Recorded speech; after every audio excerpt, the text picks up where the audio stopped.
Good morning to those of you joining us in the United States, and good afternoon to those of you joining us in Germany and in Europe. I'm Rob Fenstermacher, and I'll be wearing two hats here today, one as the Chief Content Officer of the American Council on Germany, as well as the co-president of the Robert Bosch Foundation Alumni Association. I'm pleased to be moderating today's discussion on the U.S. Supreme Court, German Federal Constitutional Court, which is in partnership with the American Council on Germany, the Robert Bosch Foundation Alumni Association, the Brennan Center for Justice, and the Max Planck Law Network in Germany.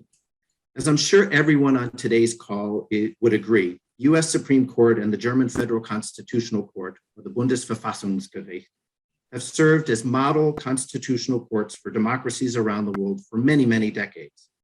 These courts, however, as well as many courts around the world, are today facing significant challenges related to the increasing politicization of courts and judicial processes, issues such as the legality of health restrictions around the COVID-19 pandemic, cases concerning states and lender rights versus the federal government, how to align fast-moving technological developments with settled constitutional rights, and the perils that populism poses to liberal democracies. So in light of these questions and challenges, some are asking about the power of these courts.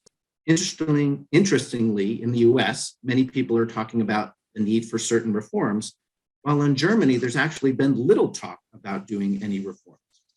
So to discuss these issues, I'm really pleased to introduce Caroline Fredrickson, who's a senior fellow at the Brennan Center for Justice and a visiting professor at Georgetown Law School, and Russell Miller, head of the Max Planck Law Network, and J.B. Stombock, professor of law at Washington and Lee University in Virginia. Both Caroline and Russ are true experts on these courts with many years of experience on constitutional issues and have valuable insights about the current state of these courts. Caroline recently served on the Presidential Commission on the Supreme Court of the United States, and Russ has focused much of his research over the years on the Bundesverfassungsgericht and recently published an article in the Frankfurter Allgemeine Zeitung about the court's 70th anniversary, which took place last year. Their full bios have been posted in the chat so that you can see their full backgrounds. It's really wonderful to welcome you both, especially as two former Bosch fellows, of which all three of us were participants in the opportunity to spend a year in Germany. And I think it's going to be a great conversation today. So again, welcome to both of you. Thank you. It's such a pleasure to be here. Yeah, thank you, Rob. Hey, Carolyn, it's great to see you. Hi, it's great to see you too. It's a reunion. So before I dive into the discussion, I did want to let all of our viewers know that if you have questions that you want to pose to Caroline or to Russ during our conversation, please either post them in the Q&A or you can also post them in the chat, and I'll try and weave them in best I can into our conversation today. So I'd like to just get things going right away and like to begin by asking each of you to perhaps briefly provide your personal assessments in a very broad sense on the current health of these two courts. Are these two courts still respected, both in their own countries and around the world? And what ailments, if you could, again, staying with the health theme, would you say the biggest ailments that each of the two courts are facing today? Caroline, maybe we'll start with you and then we'll turn to Russ to hear the German perspective. Great. Well, thank you. And thank you again for hosting. And it's a real pleasure to be with so many friends from who were Boschis or interested in the transatlantic relationship, which contrary to what people might think is still incredibly important, and perhaps things that are going on right now in Europe make it even more clear how important it is to continue those relationships. I was appointed by President Biden to serve on his commission on the Supreme Court, along with a number of other, mostly constitutional law professors, to consider questions that have arisen in the United States about the Supreme Court and about whether or not there are some pressing needs to reform the court in light of a pattern of decisions and certain tendencies, and just overall kind of governance questions about whether or not the current balance between the different branches of government is appropriate, whether there has been some encroachment by certainly by the Supreme Court on other branches, particularly on the legislative branch, and whether that is causing problems for our democracy. So we considered a number of issues, and let me just say that this was sort of precipitated in many ways because the Supreme Court has in recent years seemed to be, at least certainly from the progressive side of the, or even moderate to left side of the political spectrum, rather out of step with current constitutional thinking, and has indicated an increasing tendency to move what many of us would think of as backwards in constitutional development, and undercut a lot of protections for fundamental rights, but also for democracy, issuing decisions undermining the right to vote, undermining the Voting Rights Act of 1965, which many would argue is one of our most important statutes ever passed, and certainly our most important civil rights statute, as well as efforts to control gerrymandering and district manipulation by the parties, and a complete hollowing out of any effort to control money in the campaign arena. So money in politics is basically unfettered.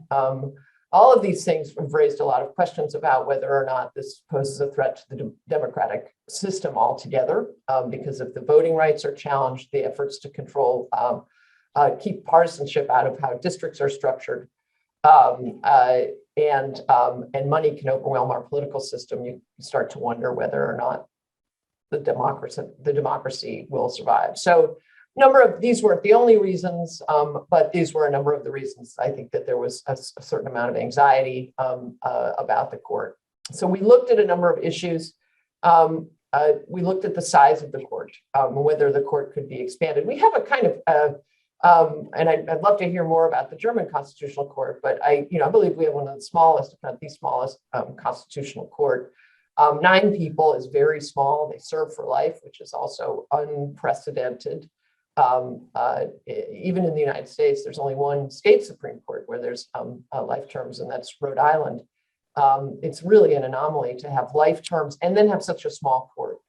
It leads to a concentration of power that is really very problematic. So we looked at the size of the court. We looked at the length of the terms and whether there could be a way of providing term limits. We also looked at jurisdictional issues about whether or not the court's jurisdiction could be limited, whether there could be requirements of supermajority votes for declaring statutes unconstitutional. We looked at a variety of ethics issues. We weren't actually given the mission of giving recommendations. So we didn't, but we did analyze and it's very complicated. Once the system is in place to kind of, make those changes, either requires a constitutional amendment or significant disruption. So they're very hard to implement, but it was a really important exercise, I think, to examine kind of questions about our own structures. And I think it's very fruitful to compare with other countries. I did have a chance to meet with the president of the Conseil d'État, the French. Essentially, it's the highest administrative court, but it also serves as a constitutional court in many functions, reviewing statutory questions for the French Parliament. And just the contrast is so extraordinary that it starts to open your eyes about maybe we could do things differently in our country. But so those are some of the issues that are really kind of animating the discussion. There is a very marked decline in the status of the court in the United States, in the respect for the court. And that, I think, is also something that, people are paying attention to because, the only reason that courts are paid, that are paid the kind of deference that they're paid is that they're respected because they don't, as Alexander Hamilton said, they don't have the sword or the purse. So their enforcement is respect. Thank you, Caroline. And we're going to touch on some of the issues that you mentioned and talk a little bit about the comparison of some of the challenges or some of the reforms even that you looked at and compare that to Germany.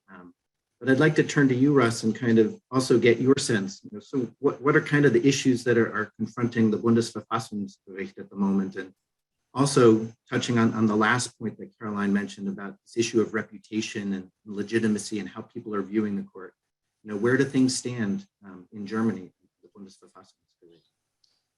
Well, I'm happy to weigh in. Maybe after that diagnosis from the Supreme Court in Washington, I should be pleased to be able to report from Karlsruhe on the health and the condition of the Constitutional Court, which by any measure you'd have to say is a strong, healthy, prominent, and respected institution in Germany. I can think of a number of lenses that we might use to try to confirm that status. And Caroline mentioned one, Rob, you emphasized this, and that is sort of just polling evidence from polling on the court's reputation and regard in Germany. And in that sense, the German Constitutional Court, the Bundesverfassungsgericht in Karlsruhe, has long enjoyed very high levels of respect and trust from Germans. And when I say high levels, I mean various polls put it first or second among respected or trusted institutions in society, with approval ratings or trust ratings sometimes higher than 70%. So this is one indication of the integrity and high regard that the institution has. As with so many comparative exercises, like the exercise that we're in today, it's worth positioning that status a little bit in the sort of context of German culture and German society and German politics. So it's reassuring on one hand to think how much regard, how much trust the Constitutional Court has, but it's also then worth remarking that is a very high level of regard for a democratically legitimate, but not a popularly representative organ of government. That is to say, something like 70% of the people of Germany are happy to have this powerful court exercising judicial review and weighing in on policy.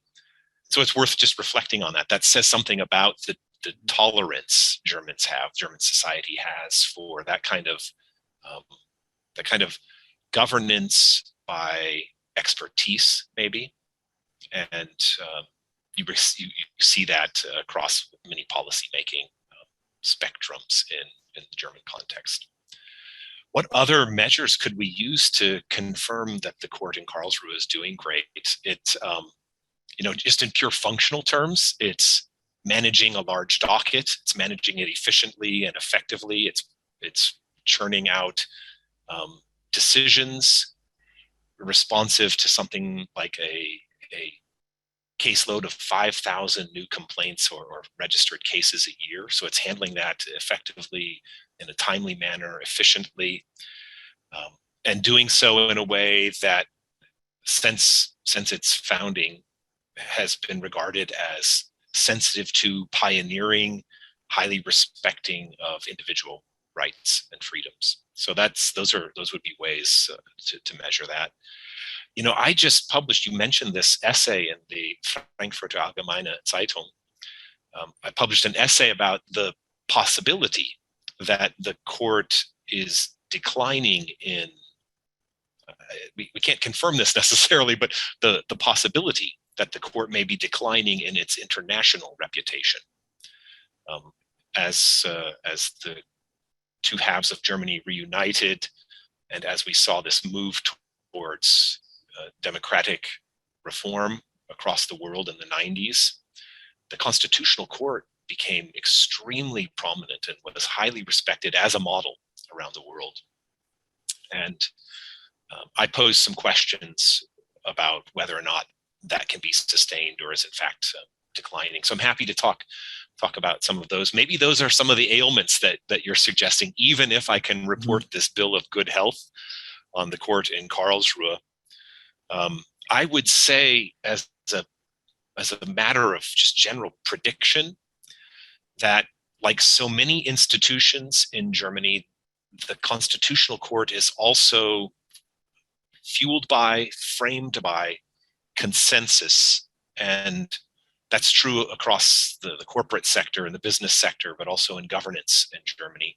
And we're all very aware that the broad social consensus in Germany is changing, is shifting, and fragmenting. And in that sense, I think there's a chance that the court and its old consensual way of doing business and its status in society, which derives from its consensual way of doing business, will be challenged. As the consensus in society fragments, then there will be an expectation that the institutions that are driven by the old traditions of consensus have to respond. And so that could be, I don't know if I have symptoms of that in the patient yet, but it's something I would wonder about. So maybe I could build on that, Russ, because that was something I wanted to touch on with both of you moving forward. Was I think what you're touching on is also the politicization. You're losing the consensual nature because political parties, political viewpoints are getting stronger. And so I'd like to go back to Caroline and ask her maybe to talk a little bit about, and I think the Americans are well aware of how contentious the nominations process is in the United States now and how that process plays out. But I wondered if you could explain a little bit about that process for our audience as well, how that takes place and why you think it's gone so awry. We can't go through this process without it being an incredible battle every time there's a new vacancy on the Supreme Court, which we now have currently, obviously. And what is there anything that can be done to change this? And then I do want to go back to Russ, and I'll just have you note this, to talk a little bit about how the process works in Germany, which is very different, and even touch on what Caroline mentioned, that there are more members of the court and more appointments, and see how that compares. But maybe Caroline. Right. Well, it's a great question, and it really goes, I think, to the heart of some of our issues. First, I would say the court is clearly incredibly politicized right now. The nominations process is not only a fight within the Senate but has become a part of campaigns externally. And has become a feature of campaign spending and what we call dark money, the running of attack ads or support ads in favor of certain nominees. That is really unprecedented. I would say we shouldn't become too nostalgic about the way it used to be, because I think people who've studied American history or constitutional law know that there have been many periods in our history where there was a fair amount of contestation around the Supreme Court decisions and Supreme Court justices. Certainly around the Civil War, Roger Taney and the Dred Scott decision, and then the shrinking of the court after President Lincoln's death in order to prevent President Johnson from filling seats and installing anti-Reconstruction justices, to the fight over the court under President Roosevelt, Franklin Roosevelt, who threatened to expand the court because the Supreme Court at that time was so anti-regulatory that it wasn't allowing very popular pieces of legislation that Congress had adopted to be implemented. It was finding them all unconstitutional and basically thwarting President Roosevelt's New Deal program to deal with the Great Depression. So it's important to have that knowledge that, this is not an area that has been peaceful necessarily, in an area where there has been general acceptance of either the decisions of the court or the personnel of the court or the size of the court. Our court, by the way, is not fixed. The size is not fixed in the Constitution. So it has changed size a number of times. So that's just the backdrop. But it has certainly become more politicized in terms of the nominations process. Like so much of American society, it's been somewhat weaponized. Social media and money in politics have really come to the judicial nominations process as well. President Trump really took it up a notch by unveiling a list of people he would appoint to the judiciary, including Supreme Court nominees, that he took, especially to the evangelical right, to try and get support for his candidacy when there was a fair amount of skepticism about how, I think, 3-time divorced, certainly not a clean living kind of person could get the approval of the Christian right in America. And so, his big play was to come with his list of nominees that they would find appealing, and it worked. But it did add even more kind of ballast to the politicization of the court, and the other things that have happened that certainly accentuated the problem for many who are on the moderate to liberal side were the fights for Supreme Court justices in the last several years. And first, starting with after Justice Scalia's death. Justice Scalia is quite a conservative justice. He died during President Obama's presidency. It was early in President Obama's final year, and President Obama was very methodical in his consideration of who he would appoint. But even before, the day after, practically, Justice Scalia died, the Republican leader of the Senate, Mitch McConnell, announced that there would be no consideration of any Obama nominee for the Supreme Court, even though there was almost a year left. And so blocked any consideration because he said it was too close to an election, even though it was almost a year away.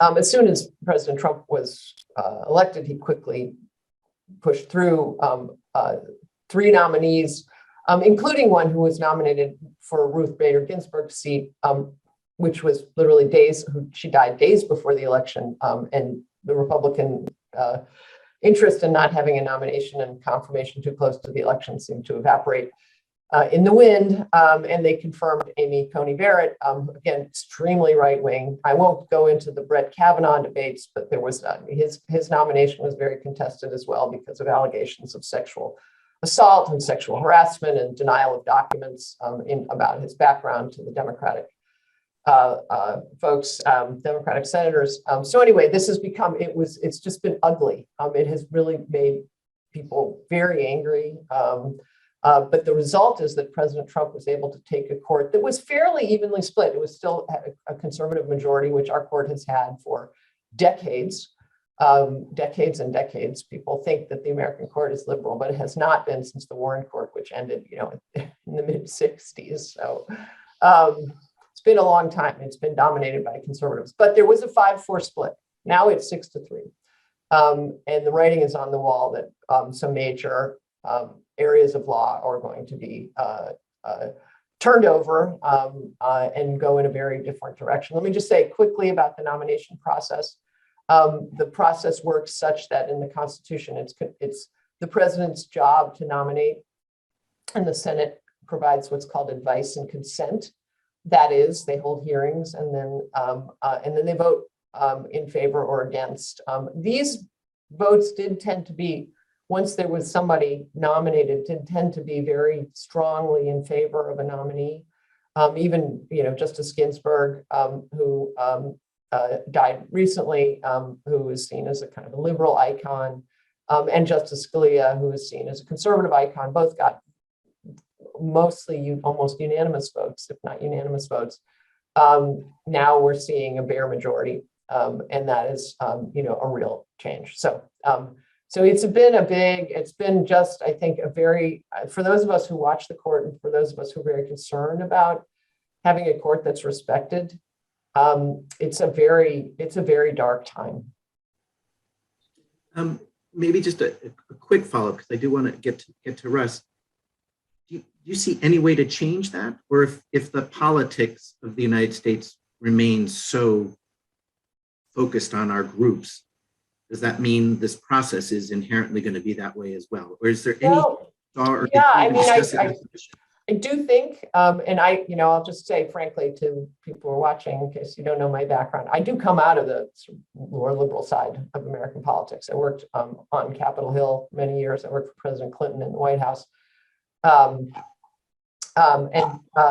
But I do care very deeply in an independent judiciary.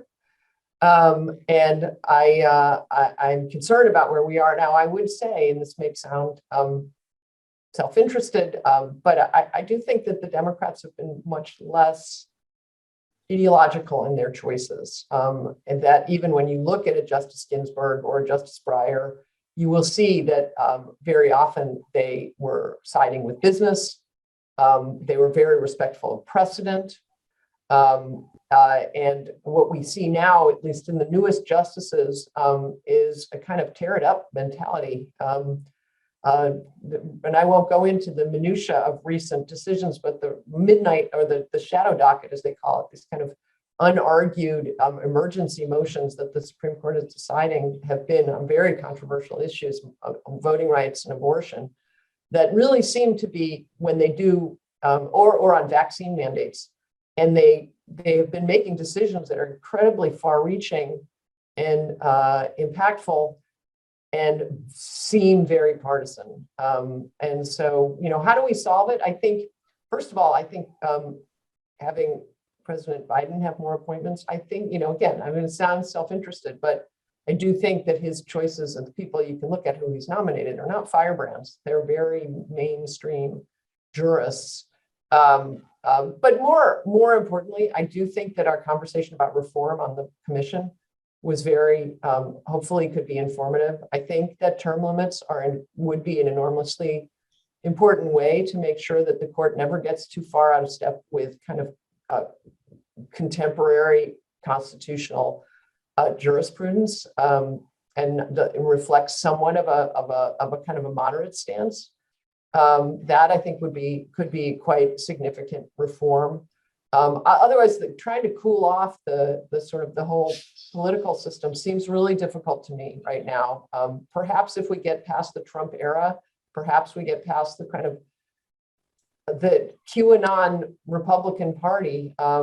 I am one of those people. Again, my grandparents were Republicans. I believe in at least a two-party system. And right now we just have one party that believes in democracy, and that cannot be. So I'm hoping that we're in a moment where the Americans can weather and move on and our democracy won't be threatened. But we really need the Republican Party to come back and kind of become more of a moderate to conservative party and not a far right party. Thanks, Caroline. And maybe building on that, turn over to you, Russ. My sense is there's not the same kind of politicization, especially in the appointment process. There are 9 justices in the United States. There's actually 16 in Germany. They're only elected to one term of 12 years. And there's actually an age limit of 68, which is the mandatory retirement age, which obviously is very different. We have a number of justices here in the United States who are over 68. So can you maybe talk about how is the appointments process, and do you think that actually has helped contribute to the fact that it's not as contentious politically in Germany? Yeah, this is so rich and interesting. The territory here is so interesting to me. You could make an academic life out of it, I suppose. So I'm really pleased to be able to talk about all of this. First, I want to say this. I loved that Caroline mentioned the historical background that the commission documented around all of these issues, and that allows me to say that commission report is remarkable. It's a remarkable document. I can only imagine what it must have been like to marshal that many personalities often across party lines to produce such a remarkable document. So credit to you and your colleagues on that commission. And I found in particular the historical survey really enriching and really valuable. The other thing that Caroline mentioned, and I've really only begun to think about this a little bit, so I want to mention it, and maybe we can talk here about it, or in the question period, or afterwards if others want to reach out. But some of the more incendiary appointments that she referred to in the last years centered around the immense popular profile and personality of the justices themselves. That is, in the end, it mattered significantly that it was Scalia and Ginsburg because of their iconic status around issues of constitutional law and particular ideologies. And so I can say that that is obviously a part of the American tradition. American constitutional law casebooks have a photo often of the court and the justices gathered in their robes. And no German textbook on constitutional law would have the justices featured and a photograph of them. And so the highly personalized, iconic character or quality that is attributable to some of the justices animates and fuels some of this partisanship around these issues.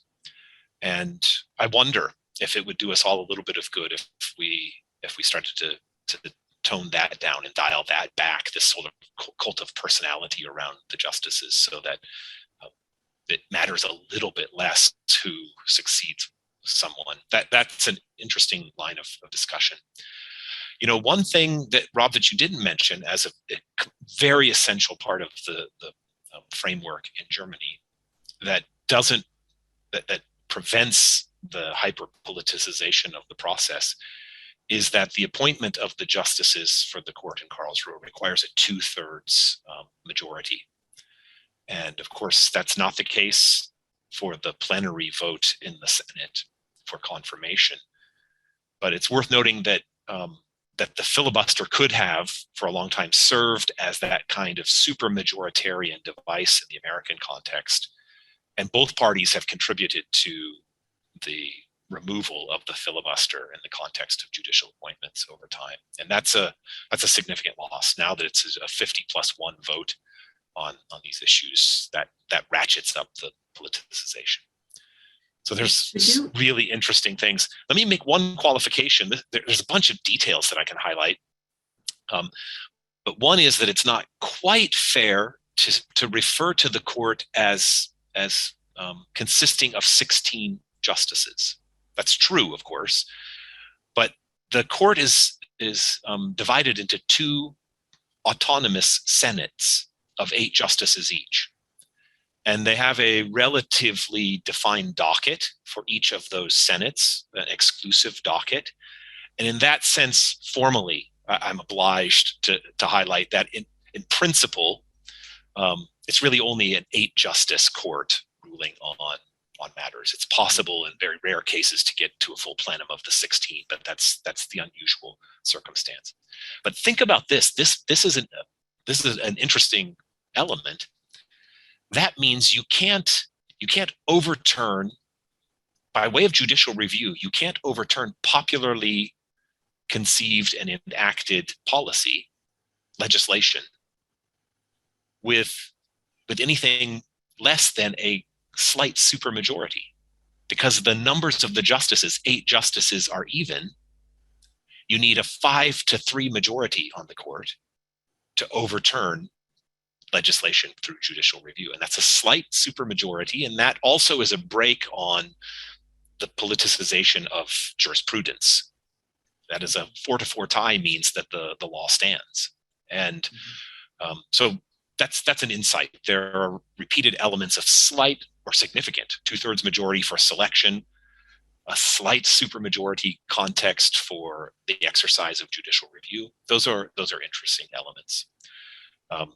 All right. So would you like to hear about the granular details about how these? I want to hear great detail, but my understanding though is that it's not that obviously in the United States the president makes the nomination. Briefly, it's the parties in. Yeah. So this is sort of the Bundestag do the selection. Right? Correct. So both the Bundestag, which is the federal parliament, gets to select half of the justices, and in that sense, 4 on one Senate and 4 on the other. And then the Bundesrat, the Council of the States, the federal states, gets to select the other 8 justices. So that's an interesting dimension. There's a a federalist dimension in the selection of the justices. And of course, some of the states have greater representation in the Bundesrat than others by virtue of their size. So there's nothing like our two senator balance in the Bundesrat. There are some other limits on the selection of the justices. The Bundestag and the Bundesrat each select half. The Constitutional Court's law requires that at least 3 of the justices on each Senate be elevated from the other federal high courts in Germany. So each panel has at least 3 very experienced professional judges who have served likely through lower levels of the judiciary and worked their way professionally to the highest levels of the federal judiciary. And so that's an interesting obligation that builds in all the habits, maybe conservatism of a professional judiciary, deep familiarity with the various codes that shape the law in Germany. But that leaves 5 other seats that are more or less than, you could say, the wild cards for appointment. And they typically go to university professors, law scholars, and from time to time, veteran politicians. That's the general makeup. Rob, you've highlighted maybe the most questionable part of this process. So I've said the parties will identify a judge, possible judge, in the constellations that I've described: Bundestag, Bundesrat, First Senate, Second Senate, 2/3 majority.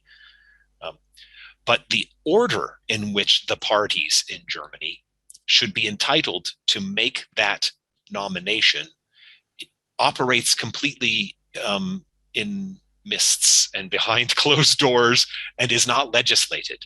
And the tradition has been, this is maybe some of that consensus-driven policymaking that I referred to. The tradition has been that the big Volksparteien were entitled to alternate their nominations, and sort of a handshake agreement. That's how it had always run. So the union parties would alternate with the SPD in making nominations.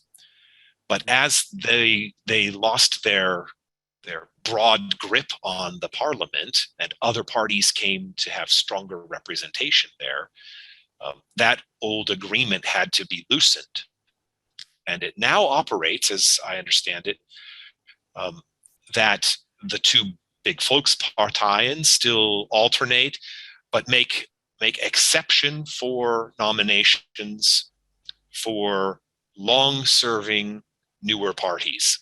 And so that hints at the Greens then getting their turn in an occasional part of this nomination process, sort of in line with their share of the representation at the parliament.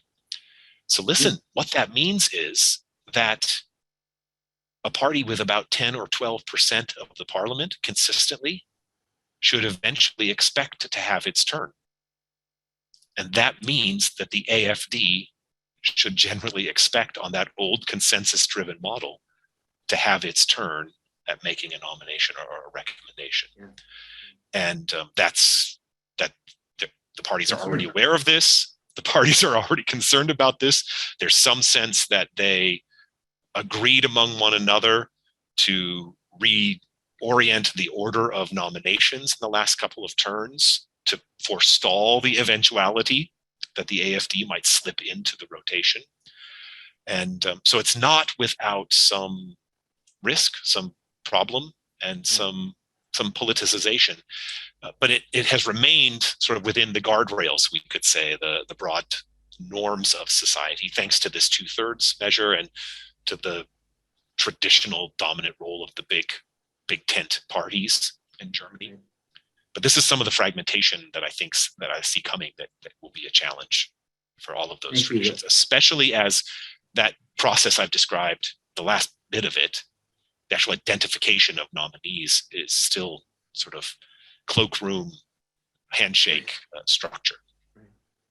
Thank you, Russ. I just felt it was important that we get a little more of that understanding, because it is so very different from the American process, and really does touch on that issue that we've been hearing from you throughout, this idea of consensus, which is what a lot of German politics and German institutions are built on. That I think theoretically helps remove some of that politicization because everybody is involved in the process and has a voice, a voice that allows you to come to that consensual decision, but also perhaps more moderate, farther away from the extremes. Yeah.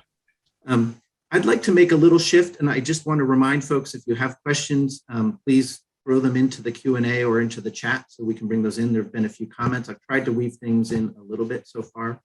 But I did want to turn to one kind of bigger question, and both of you have touched on this in terms of talking about, the big cases that they're having to deal with recently, and questions about how the decisions are being met. Are they being more political, whether it be on the question of abortion, vaccine mandates? There have been more issues related to politics in general, right? Of, access to information about politicians, or in Germany dealing with whether or not a party is a democratic party or not, and allowing them to continue. I know one of the comments also was talking about gerrymandering. Caroline, you brought that up. It's obviously an issue that's now coming up in the United States. I don't think that's an issue in Germany per se. But I guess I'd be curious to hear from both of you, and we'll start with you, Caroline. How important are the principles of proportionality and judicial precedent still? Sort of two big issues, that courts use when they're making their decision on these issues. How important are those to their adherence, to maintaining the reputation, and are the courts, especially the U.S., maybe going off the rails a little bit in this regard? Well, I think that's one of the issues that has really heightened concerns lately, because there are a number of areas in which the court is making a sharp reversal. And the only explanation for that is that the justices have changed. And that is a real problem when there's not some intervening issue affecting society that has led to a need to re-examine a precedent in some kind of process. Historically, I would say there was, even when you have justices who disagree with a precedent, and they would note that, but they wouldn't necessarily, they would not necessarily say it has to be overturned. They would suggest that, perhaps it was, that there's reason for continuity, that you need to respect that decision, even if you wouldn't have agreed with it at the time. But right now we have, I think, problematically, reversals of cases that were only recently decided, 10 years ago or so. And the impact is that the court seems to be just caught up in the same kind of political, extreme politicization of American society. Abortion is an obvious one to talk about, because it was just a couple of years ago where the Supreme Court, in a case also involving an abortion clinic named Whole Women's Health. There aren't very many in the United States, so there's Whole Women's Health ends up being the title of a lot of cases, because they're one of the few that are brave enough to actually take on the work that's so important of protecting women's health care. But so just a couple of years ago, there were efforts by certain states, especially in Texas, Louisiana, to restrict access to abortion by putting constraints on abortion providers that had no legitimate healthcare purpose, were then arguably in contravention of constitutional protections for women's access to reproductive healthcare. And so those restrictions were found unconstitutional. Well, just, a couple of years later, those restrictions are fine. In a complete reversal of the Supreme Court imposing those kinds of burdens on women. And now we see the Supreme Court allowing a law in Texas to go forward to not be enjoined, even though it's clearly unconstitutional under precedent. And yet the court didn't stop it from going forward. And I'm not going to go into the details because it's such a convoluted law that basically prevents lawsuits against state officials as an effort to bar women's healthcare providers from actually challenging the law at all in the courts. But nonetheless, it seems it's a very stark reversal. I think that what you end up seeing that is really illuminates how unhappy or the bitter kind of disagreements are the passion of the dissents that the three remaining liberal justices write in these cases of almost of despair of what the right-wing majority is doing and how far they're taking the court to the right, but even worse, how far they are showing the political stripes of the court and undermining that sort of respect for rule of law in American society. And so it is really, I think, just very strong indication that the court at this point is uninterested in precedent and in the whole idea of common law traditions that you're supposed to respect the precedent, stare decisis, which indicates a continuity of the law, and that people are supposed to have reliance interests that this is what the law is, and I followed it. I should now get the benefit of that of my rule-abiding, law-abiding behavior, and that is no longer the case. And you do even have a few Supreme Court justices on the far right who say that very clearly, that for them, it's much more important to be right on the Constitution in their view, which many of us think is not the right view, but nonetheless, they think that respect for rule of law, precedent, the common law tradition can all be thrown out the window to honor their own, I think, very idiosyncratic and extreme right view of the Constitution. Thank you, Caroline. And so, Russ, how about these issues in Germany? Is this also something? I feel like I read something about this in your article about the 70th anniversary. I could be wrong. Yeah, I'm so grateful for this because you really are pointing to, you're asking us to talk about some of the prominent tools that a court might use to interpret a constitution. And one very prominent one in the United States in the Supreme Court, of course, is precedent. So sometimes we might call this doctrine, the idea that you would decide the meaning of the Constitution based on the decisions of the court in the past. And that's a prominent, somewhat more nuanced tradition than is often given credit for in the United States. It's a complex mechanism, this notion of precedent. But I can say that it's not the prominent tool for deciding constitutional issues or interpreting the Constitution in the German context. They talk a lot about precedent, but they have a much more static and blunt understanding of what precedent might mean and how it might work.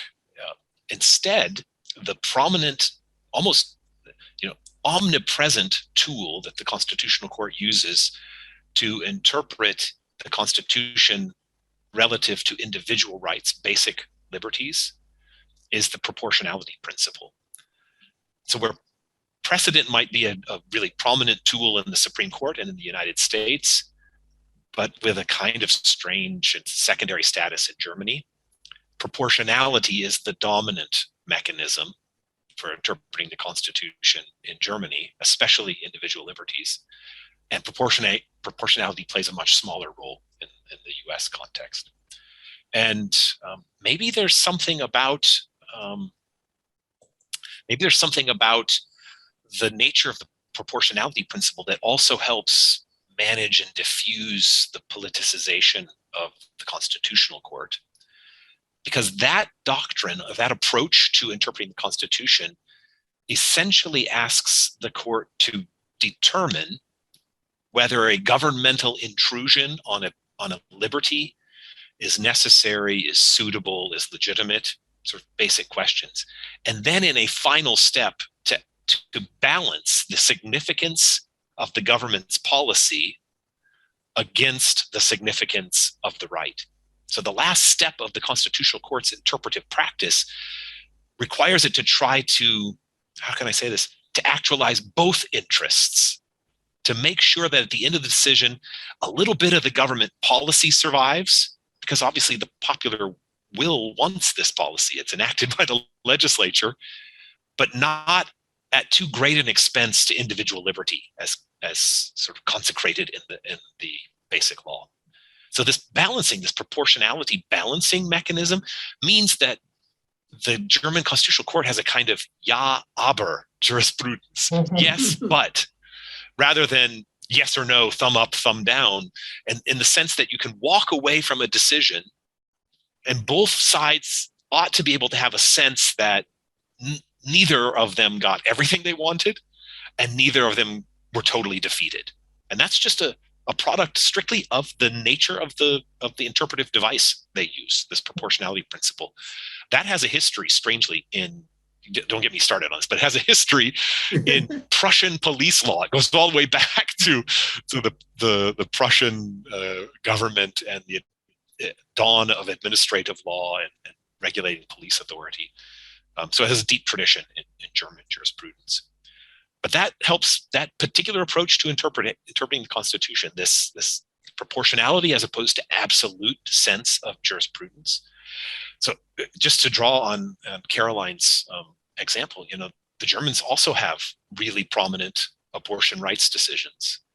And they are almost, an archetype of this kind of balancing, where if you read them, you see that both parties left not feeling like they completely won the day, but that it creates a kind of settlement where both parties, both positions of advocacy feel like they got something out of it. And that's created much greater stability, and I guess the word is peace, jurisprudential peace around that particular really important issue in German society.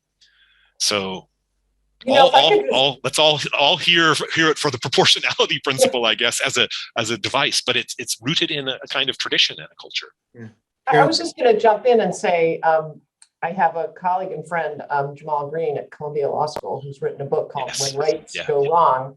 And he very much examines the German approach, in particularly around abortion, and that idea of giving much more kind of respect towards the interests of the fetus and the interests of the state in protecting the fetus, and the woman and her right to control her body, and trying to create a kind of balance, as opposed to, as Russ says, the much more, which seemed at the time anyway, as a more kind of cut and dried, somebody's got a right and somebody doesn't.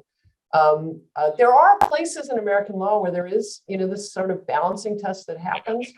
But it's not very, I don't want to say actualized, that sounds very, kind of new agey, but, it's not a very well theorized approach. It seems it's kind of episodically used in different areas of the law to examine whether a government interest is sufficiently strong, and what kind of burden it puts on a right. But it's not the way we approach rights generally, and especially when you look at certain areas like the Second Amendment and gun rights.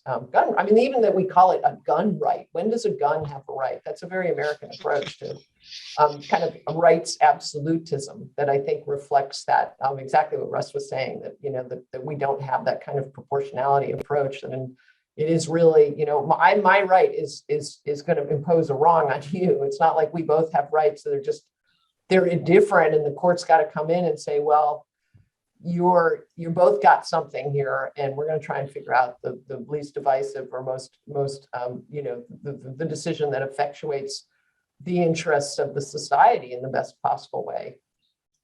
Yeah, and you can project that model of decision making into things like pandemic restrictions. Is it necessary? Is it suitable? Is it legitimate? And then in the end, what does society have at stake, and what's the weight of the individual liberty interests on the other side? And can we tweak the restriction? Can we tweak the legislation in some way to preserve some part of what it hopes to achieve while minimizing its effect on individual liberty? I'll say that a byproduct of that is that the court then ends up deeply involved with its sleeves rolled up and ink pen, rewriting the legislation, saying, don't leave shops closed until 8 o'clock at night, leave them open till 6 o'clock at night. And so that creates its own kind of problematic dynamic, that this unelected group of, bevy of guardians somewhere in Karlsruhe are recalibrating in very fine detail legislation that raises some other things. But it does create the space for the dynamic for this jurisprudential piece around these big social issues. Thank you both. And I just say that's not likely to happen in the U.S. with the U.S. Supreme Court writing the legislation, right? Oh, well, I know. Yes, I know.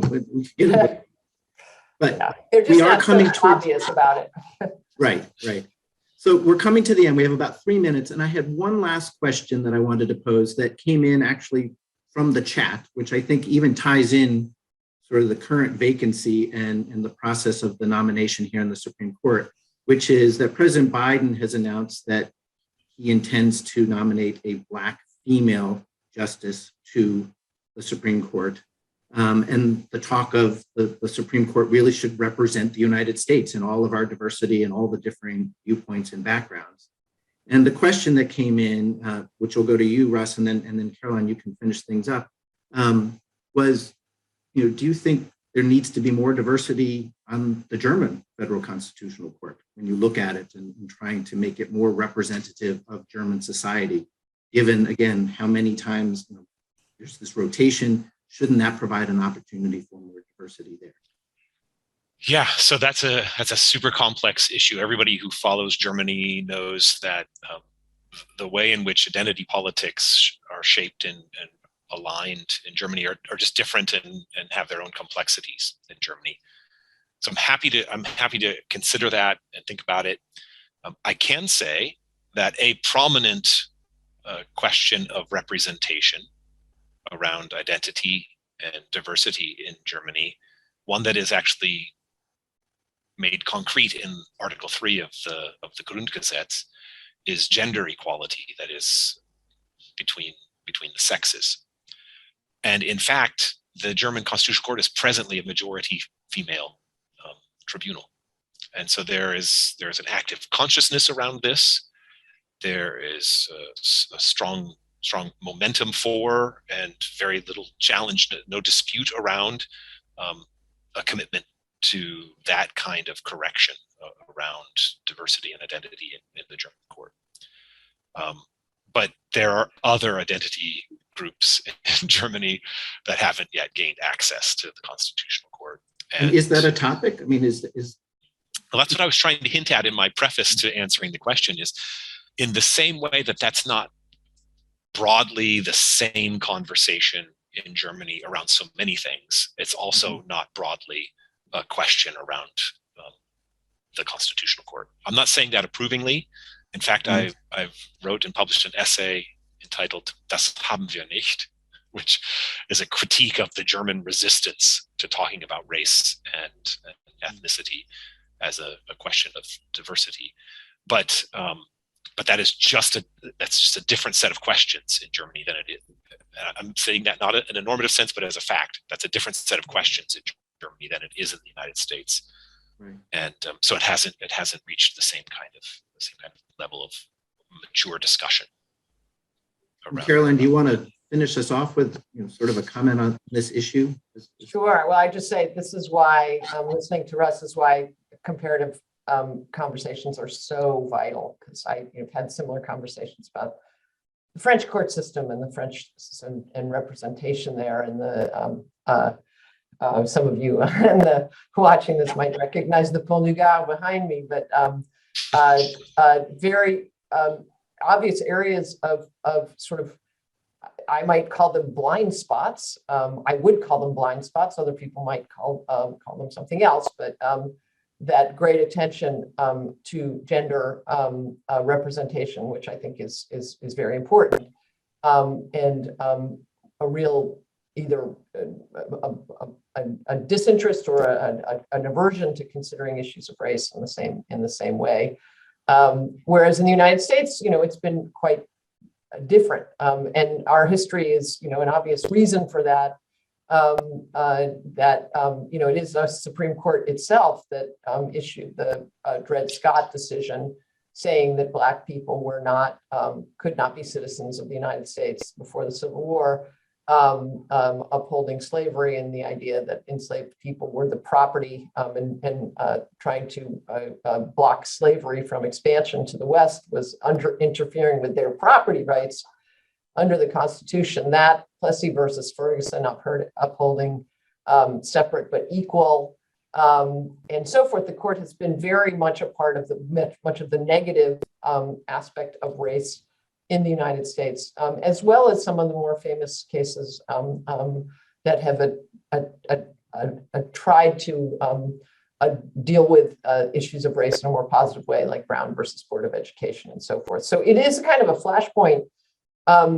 for those issues. And if you look at pictures of our Supreme Court over time, you will see that even the representation of women is extremely recent. And so we have extraordinarily capable women and women of color ready to serve. The three that have been most talked about are incredible, are just, certainly no one could suggest that they don't have the credentials that have been part of most nominations. And so I think it's great. I do think there is an important affirmative message that is sent out for an inclusive society. Right now we need that healing.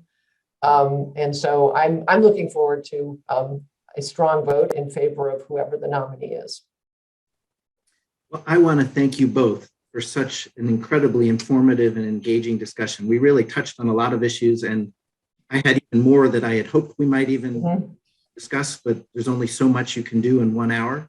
But I really appreciate you taking the time to give all of your insights. I want to also thank the Brennan Center for Justice, the Max Planck Law Network, and the Robert Bosch Foundation Alumni Association for partnering with us on this event.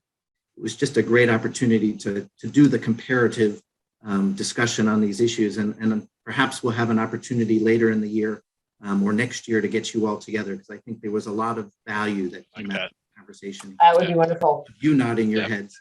Maybe we can do an entire workshop if people are interested at some point. So, that'd be fun. Thank you so much. Have a great rest of the afternoon. Always happy to show up when Caroline's around. And the same. Yeah. All right. Thank you. Thanks, What a Rob. pleasure. Thank you. Auf Wiedersehen.